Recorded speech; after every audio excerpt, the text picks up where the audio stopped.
මේ දවස්වල camera lens ගාන වැඩි කරලා ගොඩක් සමාගම් වලින් තමන්ගේ ෆෝන් එකේ කැමරා පර්ෆෝමන්ස් වැඩි කරගන්න හදනවා. Huawei මුල්ම කාලේ මොනොක්‍රෝම් ලෙන්ස් ඇඩ් කළා. ඊට පස්සේ වයිඩ් ඇන්ගල් ලෙන්ස්, ඊටත් පස්සේ telephoto lens, variable aperture lens, megapixel ගාන වැඩි සහ අඩු ලෙන්ස් මේ වගේ එක දේවල් ගොඩක් සමාගම් වලින් කළා. Samsung S10 එකේ වයිඩ් ඇන්ගල් ලෙන්ස් එකක්, ටෙලිෆොටෝ ලෙන්ස් එකක්, ස්ටෑන්ඩඩ් ලෙන්ස් එකක් විදිහට ලෙන්ස් 3ක්ම බලා ගන්නත් පුළුවන් වුණා. ඉතින් ඔයාලට ඕනිම රේන්ජ් එකක ෆොටෝස් Samsung S10 එකෙන් ගන්න පුළුවන්කම ලැබෙනවා. ඒත් Nokia ගෙන් කැමරා ලෙන්ස් කීපයක් තෝරගද්දී ටිකක් වෙනස් විදිහට එරීමක් කරලා තියෙනවා. එයාලගේ හැම ලෙන්ස් එකක්ම එකම රේන්ජ් එකේ. ඒ වගේම එකම මෙගාපික්සල් ගාන, එකම ෆෝකල් ලෙන්ත් එක. විශේෂම දේ මෙතන කැමරා ලෙන්සස් 5ක් තියෙනවා. ඒත් ඇයි මොකක්ද එකෙන් බලාපොරොත්තු වෙන්නේ? අපි බලමු මොනවද මෙයාට කරන්න පුළුවන් කියලා. මම සනුගක් මල් මේ Slrevtv Nokia 9 first look and quick review. හොඳයි. අපි ඩිසයින් එක, ෆීචර්ස්, ස්පෙක්ස් හැම දෙම පැත්තකින් තියමු. මෙයාලගේ මේන් පොයින්ට් එක කැමරා සෙටප් එක ගැන මුලින්ම බලමු. මෙතනදී අපිට කැමරා 5ක් දීලා තියෙනවා. එහෙමත් නැත්නම් කැමරා ලෙන්සස් 5ක් ඔක්කොම 12 මෙගාපික්සල් f1.8 අපේචර් එකත් එක්ක දීලා තියෙනවා.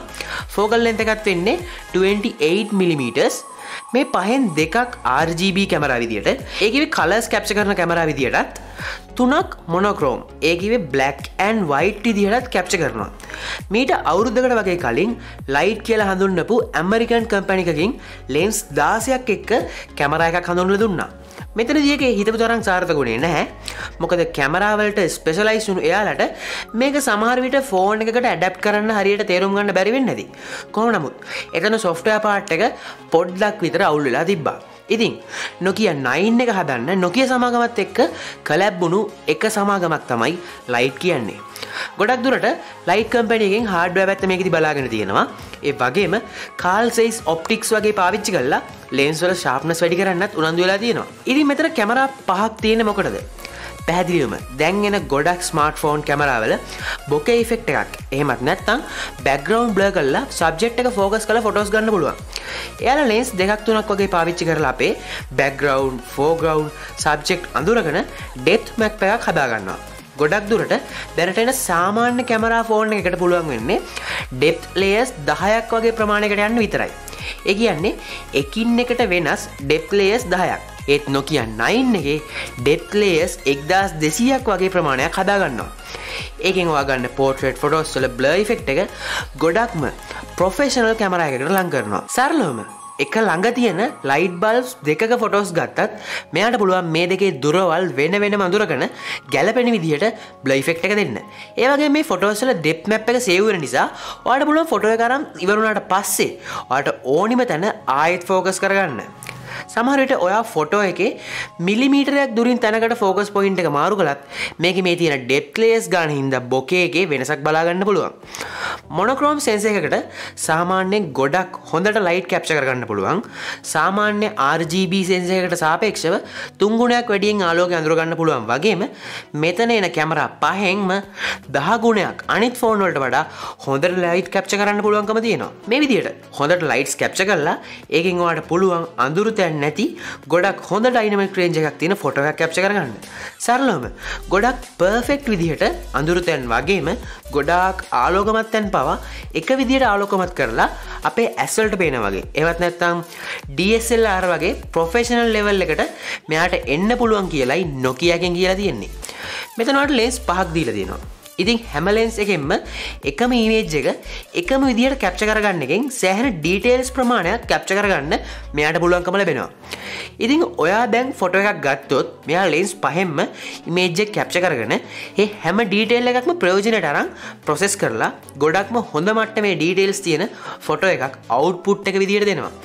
සාමාන්‍යයෙන් ඔප්ටිකල් සූම් ලෙන්ස් එකක් නැතත් මේකෙන් මේ සෑහෙන කැප්චර් වෙන ඩීටේල්ස් නිසා සූම් කළත් ක්වොලිටි එකේ අඩුවීමක් අපිට අනිත් ෆෝන් වල වගේ බලා ගන්න වෙන්නේ නැහැ. සාමාන්‍යයෙන් ලොකු සෙන්ස් එකක් තියෙන DSLR එහෙමත් නැත්නම් මිරර්ලස් කැමරා එකකින් ගොඩක් ඩීටේල්ස් කැප්චර් කරගන්න නිසා ඒ ෆොටෝස් zoom කරත් quality එකේ ඒ තරම්ම වෙනසක් බලා ගන්න ලැබෙන්නේ නැහැ. ඒ තරම් ලොකු සෙන්ස් එකක් ෆෝන් එකකට ඇඩැප්ට් කරන එක සෑහෙන අමාරු වැඩක්. ඒ වෙනුවට නියම ට්‍රික් එකක් තමයි Nokia මේ පාවිච්චි කරලා තියෙන්නේ. ඒ වගේම ඔයාලට මේ කැමරා සෙටප් එකකින් රෝ ෆයිල්ස් කැප්චර් කරගන්නත් පුළුවන්. ඒ ඔයාලට එඩිට් කරලා ඔයාලට ඕන විදිහට ඩීටේල්ස් මතු කරලා ගන්න හැකියාව තියෙනවා. එඩිට් ගැන කතා කරද්දී අපිට මතක් වෙන නමක් තමයි Adobe Lightroom. Adobe ගැන කිව්වොත් Nokia සමාගම එක්ක මේ Nokia 9 ෆෝන් එක හදන්න කලැබ් වුණු තවත් සමාගමක් තමයි Adobe කියන්නේ. මේ ෆෝන් එකේ රන් වෙන්නේ pure Android උනත් මේකෙදී අපිට Adobe Lightroom pre-installed version එකක් free ලැබෙනවා. ඒ වගේම මේ ෆෝන් එකටම විශේෂ වුණු lens effect කීපයකුත් මෙතනදී Lightroom එකෙන් හඳුන්වලා දීලා තියෙනවා. කලින් කිව්වා වගේ මෙතනදී හැම image එකකම details අරන් ඒවා process කරලා photo එක හදන නිසා මේ process එකට නම් ටිකක් වෙලා යනවා. processing power එක ගැන කතා කළොත් මේකට නම් එන්නේ Snapdragon 845 chipset එක. ඒ කියන්නේ පැහැදිලිවම 2018 අවුරුද්දේ chipset එකක්. RAM එක 6GB, storage එක 128GB. ස්පෙක්ස් ගැන බැලුවොත් මේක ගොඩක් දුරට අයිති වෙන්නේ 2018ට. සාමාන්‍යයෙන් මේකෙන් ගන්න ෆොටෝ එකක් වුණත් සෑහෙන ෆයිල් සයිස් එකකින් එළියට එන නිසා 128GB ස්ටෝරේජ් එකක් නම් සෑහෙන්න මදි. ඒ වගේම මෙතනදී අපිට එක්ස්ටර්නල් SD කාඩ් එකක් පාවිච්චි කරන්න පහසුකම් දීලත් නැහැ. ෆෝන් එකේ ඩිසයින් එක ගැන කතා කළොත් මේක 6000 සීරීස් එකේ ඇලුමිනියම් වලින් ඩිසයින් කරලා තියෙනවා. ඔව් කලින් Nokia ෆෝන්ස් වගේමයි. ලස්සනට edges curves ඩිසයින් කරන්න Nokia එකෙන් මහන්සි වෙලා තියෙනවා. පිස්සු හැදෙන જાතියේ බිල්ඩ් එකක් කිව්වත් වැරද්දක් නැහැ. ඩිස්ප්ලේ ගැන කතා කළොත් මෙතනදී අපිට දීලා තියෙන්නේ 5.99 inch POLED ඩිස්ප්ලේ එකක්. PureView ටෙක්නොලොජි එක නිසා ගොඩක් accurate colors අපිට මේ ඩිස්ප්ලේ එකෙන් බලා ගන්න පුළුවන්. ඒත් මෙතනදී එන්නේ full view ඩිස්ප්ලේ එකක්. ගොඩක් දුරට වටේම ලොකු බෙසෙල් එකක් මේ ෆෝන් එකේ ඉතුරු වෙලා තියෙනවා. ඉතින් එතනදී Nokia 9 එක අයිති වෙන්නේ 2018 මුල් කාලෙට වගේ. 3220 mAh බැටරි එකක් බලා ගන්න පුළුවන්. ඒකත් මම හිතන්නේ නැහැ මේ වගේ ලොකු processing power එකක් ගන්න ෆෝන් එකකට ඇති වේවි කියලා නම්. විශේෂයෙන් ලංකාව වගේ රටකදී කාලගුණෙත් එක්ක මේක හදන්න පාවිච්චි කරලා තියෙන ඇලුමිනියම් නිසා හීට් එක වැඩි ප්‍රශ්නේ වගේම ඉක්මනට බැටරි ඩ්‍රේන් වෙන ප්‍රශ්නේ බලා ගන්න පුළුවන්. ඩිස්ප්ලේ එක ප්‍රොටෙක්ට් කරලා තියෙන්නේ Gorilla Glass 5 වලින්.